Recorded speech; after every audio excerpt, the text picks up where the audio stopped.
Welcome back to ABA Chapter Chat. We all get that feeling, right? That boost from positive reinforcement. Maybe it's applause, maybe a good review at work. It just makes you want to do that thing again. Today, we're doing a deep dive into something related, but way more specific and maybe even more critical. It's about developing reinforcers within the verbal behavior approach to learning. This is especially vital for kids with developmental delays. Absolutely.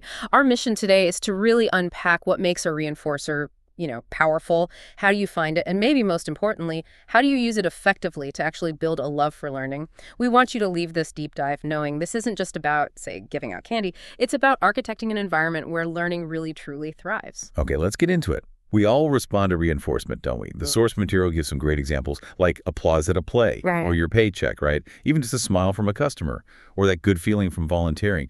The basic idea is these rewards, these positive consequences, make us more likely to do those things again. Exactly. And children, including kids with developmental delays, they're wired the same way. When a behavior is followed by something they like, that behavior gets stronger. These things they like, the desirable consequences, that's what we call reinforcers. And the sources are clear. These are probably the most powerful tool you have for helping a child, particularly a child with autism, to learn. Finding those really potent reinforcers right from the start is just paramount. Yeah. There's also this fascinating insight from Dr. Glenn Latham. He did a lot of work in positive parenting. He suggested that for, all humans, we need something like 8 positives for every 1 negative or constructive comment. 8 positives, wow. Yeah, 8. Think about that in a classroom. And it's not just saying good job. Nonverbal stuff counts too, like a thumbs up, a smile. Those can be really powerful. And here's a key observation from the sources. If kids or even adults don't get enough positive attention, they might actually start acting out just to get any attention, even negative attention. So they're seeking connection, even if it's friction. Right. And for children with developmental disabilities, this need for positive input, it often needs to be way more frequent and tangible than just the occasional pat on the back. Okay, so it sounds straightforward. Yeah. Find what someone likes, give it to them when they do the right thing. But the sources say developing a good reinforcement system is actually one of the harder things to do. Yeah.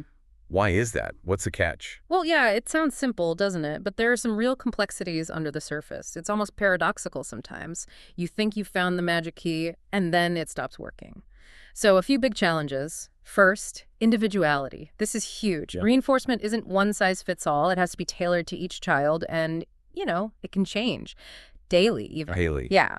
What works today might not work tomorrow. Some kids love candy, others literally hate it. Some need that immediate reward, others can work for tokens. The sources even point out sometimes things you wouldn't expect, like scolding or timeout, can become reinforcing if that's the only reliable attention the child gets. It's complicated. Wow. Okay, so individuality is key. What else? Second, satiation. Basically getting too much of a good thing.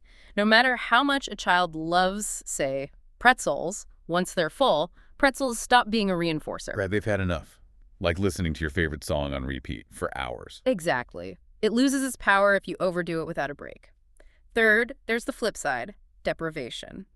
Now, limiting access can make something more valuable, but it's a delicate balance. If the work feels too hard for the reward, maybe you're asking for a lot of effort for just 10 seconds of a video, the child might just decide, nah, not worth it. The cost-benefit analysis doesn't work out for them. Precisely. And finally, just like any kid, their preferences change, they go through phases, they might love dinosaurs one week and be totally over them the next, so it's this constant process of observing and adjusting. Okay, so it's a moving target. Given all that the individuality, satiation, the changing tastes, how do you actually choose the right reinforcers, especially when you're just starting a verbal behavior program? Well, one really practical thing to think about right at the start is controllability. You want reinforcers that the adult, the instructor, can easily manage. What do you mean by manage? Like, maybe the child's absolute favorite teddy bear isn't the best choice initially if taking it back after the reward time leads to a meltdown or a tug of war. Okay. So you want something easy to give and sort of easy to end? Exactly. Think small, consumable things, little bits of a cookie, maybe one M&M, a tiny sip of juice from a little cup. The key is the child consumes it, it's finished, and then they're ready to return to the task to earn more. It keeps the flow going. That makes sense. But I know this brings up a really common sticking point. Edible reinforcers. You mentioned M&Ms, juice. Some parents and even professionals get uncomfortable with that, don't they? Oh, absolutely. It's a very common concern. You hear things like, it feels like dog training, or worries about teeth, weight gain, picky eating habits. Yeah, all valid points. They are valid concerns. But the reality, according to our source material, is that very few children don't respond positively to edibles, at least initially. They're often a really effective way to jumpstart a VB program. And the solution isn't stuffing them with candy. It's about tiny amounts, really small sips, tiny bites. You can use water or watered-down juice, too. It's actually pretty common for favorite drinks. Or little bits of candy, pretzels, goldfish crackers. Those become the very first things kids are taught to demand for. That's the VB term for asking, right? Right. Requesting. Exactly. Asking for what they want. So edibles often open that door to communication. Okay. What about beyond food? What are some other powerful but still easily controlled non-edible options? TV and videos come up a lot. Yeah, TV and videos can be incredibly powerful, but then you get the worry, like you said, well, if they're just watching TV, when are they learning anything? Right. Again, it's all about control and dosage. It's not free access. The sources suggest maybe a couple of minutes of good work earns, say, 30 seconds of a favorite cartoon. You can make it practical, have a small portable TV or tablet with a remote right there at the work table. Quick on, quick off. Controlled access is the name of the game. Got it. Controlled bursts. And here's another strategy, maybe a bit counterintuitive. Look at the child's self-stimulatory behaviors or even problem behaviors for clues. How does that work? Well, for example, if a child is constantly coloring on walls, maybe they're seeking that visual input or the motor actions. Maybe using paper and crayons or a magnadoodle could be a reinforcer. You're channeling the underlying need. Exactly. Or a child who flicks their fingers near their eyes, they might like visual stimulation. So a spinning light-up toy could be really reinforcing for them. The logic is, find out what already motivates or engages the child, even if it seems like a problem, and then find a similar but appropriate and controllable item you can use as a reward. Okay, that's clever. So you've got some ideas bubbling up from observation, maybe from looking at these behaviors. How do you then formalize it? How do you actually conduct a reinforcer assessment? What are the steps? You want to get systematic. A good start is making categories. Like, list potential foods and drinks. List specific videos or songs, maybe even favorite parts of songs or videos. Then think about short activities you can do right at the table. Bubbles, a light-up spinning top, maybe even using a feather duster for tickles if they like that sensation. Okay. And also list movement activities away from the table. Bouncing on an exercise ball, maybe swinging, rolling up in a blanket, things like that. You can use surveys for parents or caregivers, but direct observation and testing are key. It could be as simple as offering an M&M and seeing if they take it readily, or putting out a bowl of chips and timing how long it lasts. Testing the waters. Exactly. And one thing the sources really stress is specificity. Children with autism can be, quote, brand loyal and picky. There's this great example of a boy named Lucas. He only liked milk if it was in a small carton with a straw. And he liked Cheerios, but only out of a bowl, not if you just handed him a single Cheerio. Wow, that's specific. That's specific. I know. And knowing that level of detail is critical, especially if you have multiple people, therapists, teachers, parents working with the child. Everyone needs to be on the same page. And what if you offer something and the child cries or pushes it away? That's crucial feedback. You need to double check. Is this really a reinforcer? Am I delivering it the right way? Maybe it's the wrong brand. Maybe they're already full. Maybe the way I offered it was off-putting. You have to investigate. It sounds like being a detective. It really is sometimes. And the ultimate aim through all this assessment and delivery is to pair the adult with the reinforcement. Ah, right. So the person, the therapist or parent, becomes associated with all the good stuff. Precisely.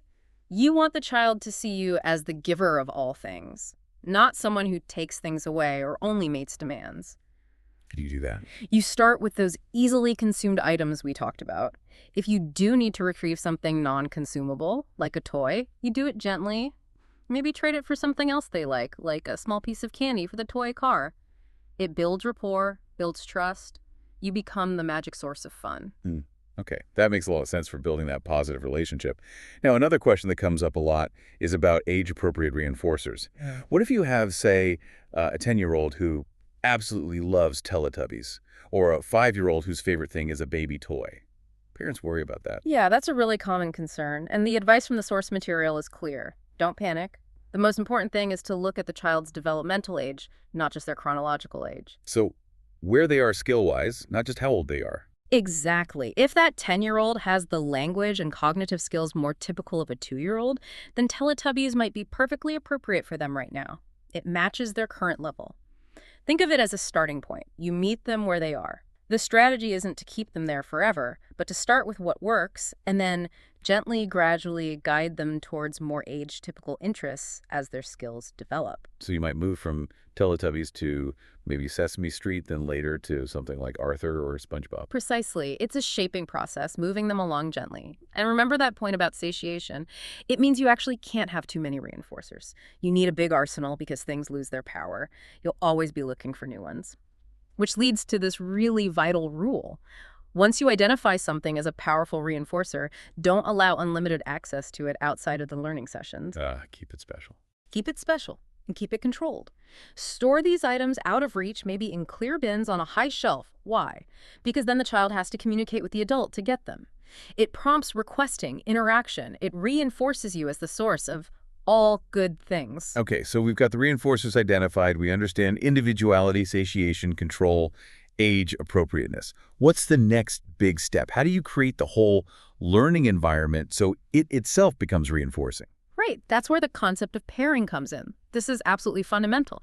Pairing is the process where you deliberately associate the learning environment, the room, the table, the materials, and especially the people involved with all those powerful reinforcers you've identified. So making the therapy room or the work corner the fun place. Essentially, yes. And the sources emphasize this isn't a one-and-done thing. It's not like, okay, we'll do pairing for the first week. No, it's an ongoing process. It needs constant attention, especially in places where demands are high, like school or intensive therapy. And the goal of this pairing, I mean, the sources describe a child who actually wants to go to therapy, who's excited to see the materials, who doesn't show problem behaviors during sessions. That almost sounds too good to be true for some families. It might sound like a fantasy, but the source insists it's not. It really is the goal, a happy, willing learner. And you can tell when pairing isn't working, right? If the child cries when the therapist arrives, or fights going to school, or runs away from the work table, those are huge red flags. It means that place, those people, those materials haven't been sufficiently paired with good things. You need to stop, reassess, and focus heavily on pairing again. Okay, so how do you do it? How do you practically pair the environment and yourself with reinforcement, especially if a child is initially quite wary? It's actually pretty straightforward, and it should be fun. The adult needs to have those strong reinforcers ready, the bubbles, the chips, the short video clip, and then you give them to the child freely without placing any demands. 0 demands initially. Just giving them the good stuff. Just giving them the good stuff. If a child is really avoidant, you might start super subtly. Maybe just place a favorite snack nearby or turn on their favorite music and then step back.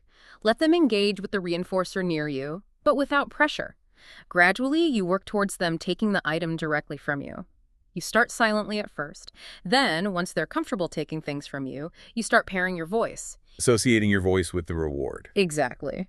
Then maybe you place the reinforcer a little further away on the work table so they have to approach you and the table to get it.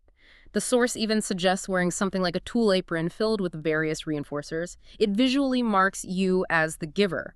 This whole process is the essential first step for readiness to learn. A child has to want to approach you before teaching can really begin. And you can pair activities too, like singing with swinging. Yes. If singing is less preferred, but swinging is highly preferred, you pair them. Sing while they swing. It helps the less preferred activity take on some of the positive qualities of the reinforcer. Okay, so pairing is crucial and ongoing. Once you've built that positive association, the child is happily coming to the work area. How do you start introducing tasks, the demands, without ruining that positive vibe? That's a critical transition. And the sources warn that the biggest mistake people often make, especially if pairing went well, is moving to demands too quickly. Rushing it. Rushing it. Work should only start once the child is clearly happy and comfortable approaching and being in the work area. And initially, the child almost shouldn't realize they're working. If they perceive a sudden shift from all fun to all work, you've likely moved too fast. Ease into it very gradually. So keep the fun going, but maybe slip in a tiny, easy task. Exactly. And then eventually, once simple tasks are happening within that positive context, you move from reinforcing every correct response continuous reinforcement to what's called a variable ratio schedule of reinforcement, Right. or VR schedule. Variable ratio. Okay, what does that mean? It means that reinforcement comes after an average number of correct responses, but the exact number changes each time. Sometimes it might be after 2 correct answers, sometimes after 4, sometimes after 1, sometimes 5. It's unpredictable for the child. And why is that unpredictability good? Because the child doesn't know exactly when the reward is coming, only that it will come if they keep responding correctly. This actually produces a really strong, steady rate of responding over time. Think about a slot machine. It works on a variable ratio schedule, and it keeps people pulling the lever. Ah, okay. Can you give an example of what that might look like in a therapy session? Say a VR of 3? Sure. Let's imagine the reinforcer is jumping on a trampoline, and the target VR is 3. Maybe you start by giving a small reinforcer, like a quick tickle, just for coming to the table. Then you might ask for 4 quick tasks. Touch nose. What's this? Cuff. What's this? Dog photo. Stand up. 4 correct responses. Then you say, great, trampoline time. And they get maybe 30 seconds on the trampoline. That was 4 responses for reinforcement. Then, after the trampoline, maybe you start the next little work burst. Perhaps you sing a line of a song, Twinkle, Twinkle, Little, and the child says star. That's 1 response. Then you immediately say, good job, jump, and let them have another quick jump. That was 1 response for reinforcement. So 4 responses, then 1 response. Right. So 4 plus 1 is 5 responses over 2 reinforcement opportunities. That averages out to 2.5 responses per reinforcement, which is close to your target VR of 3. Over time, you adjust the tasks to make the average hit that target. I see. It's the average that matters. Exactly. And you have to increase that VR schedule very slowly, like over days or weeks, not within 1 session. And if you see problem behaviors emerging, trying to escape, whining, refusing, it's almost always a sign the VR is too high. The work feels too hard for the rate of reward. So you back off. You have to back off, Right. lower the VR, maybe even go back to pure pairing for a bit if needed. And consistency is vital. Everyone working with the child needs to be using the same agreed-upon VR schedule. Okay, that's a lot to manage. But it makes sense how it builds robust responding. So pulling this all together, what's the absolute core message? What are the biggest takeaways for listeners from this deep dive on reinforcement? The absolute main point is this. A powerful, carefully individualized reinforcement system isn't just helpful, it's imperative. It's the foundation for any successful verbal behavior program, whether that's at home, in a clinic, or at school. Learning is backed on it. Without that strong foundation, progress is just going to be slow and difficult, if it happens at all.